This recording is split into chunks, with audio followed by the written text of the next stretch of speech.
Hi students, this is Kumar, your maths teacher, grade 8. So the next question is 392 a perfect cube? If not, find the smallest natural number by which 392 must be multiplied so that the product is a perfect cube. Is 392 is a perfect cube? If not, find the smallest natural number by which 392 must be multiplied so that the product is a perfect cube. So 392 resolving in the prime factorization. So 392 is divisible by 2 is 196. So this number is divisible by 2 is 98. So 98 is divisible by 2 is 49. So 49 is divisible by 7. 7 is divisible by 7 is 1. So 392 is equal to 2 into 2 into 2 into 7 into 7. So here the prime factor 7 does not appear in the group of 3. So 392 is not a perfect cube. 392 is not a perfect cube. To make its cube, we need one more 7. So here 2 7 is there. So to make its cube, we need one more 7. So multiply it by 7. So 392 into 7. Now 2 into 2 into 2.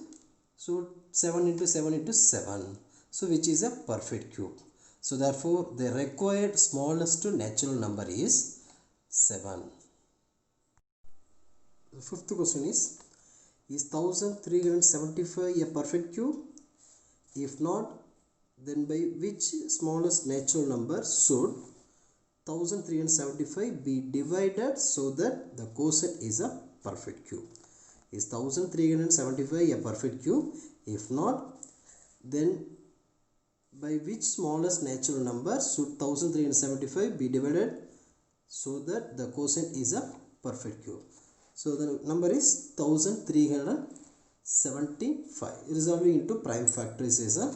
So now is 1375 is divisible by 5. So 275 is divisible by 5. So 55. So 5 11 5 is 55. So 11. So 11 111 is 11. So now is 1375 is equal to 5 into 5 into 5 into 11. So the prime factor 11 does not appear in the group of 3. So 1375 is not a perfect cube. So to make perfect cube, we divide 11. To make a perfect cube, divide 11. So 1375 is divided by 11 is equal to 5 into 5 into 5 into 11 is divided by 11, which is a perfect cube. So therefore the required smallest natural number is 11. The required smallest natural number is 11. So the next concept is cube roots.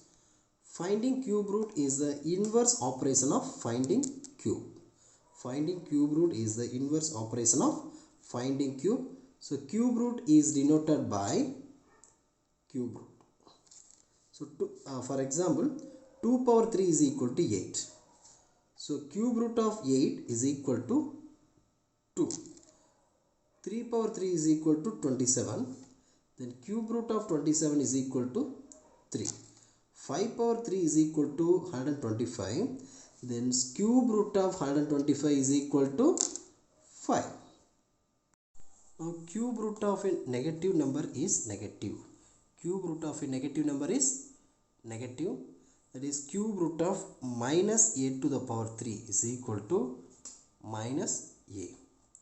Then cube root of product of two integers. Cube root of product of two integers is cube root of a into b is equal to cube root of a into cube root of b.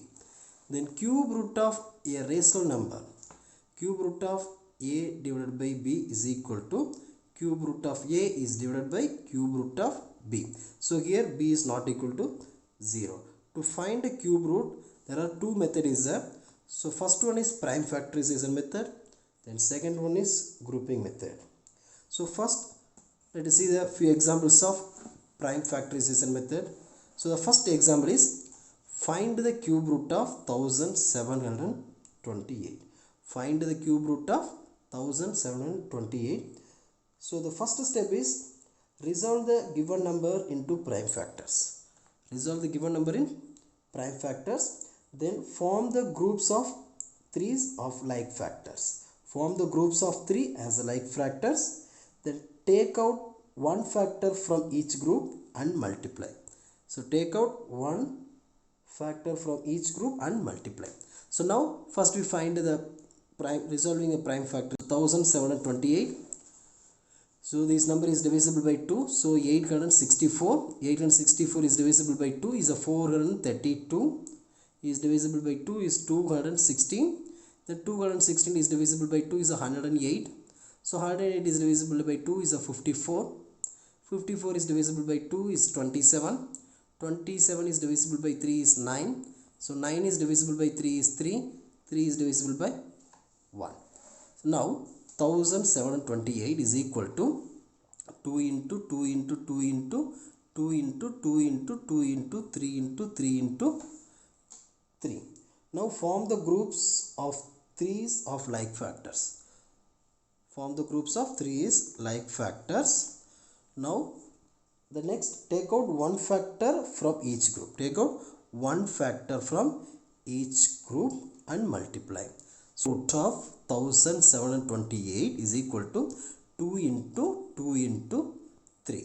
So therefore of 1728 is equal to 2 2s are 4, 4 3s are 12. So the answer is 12.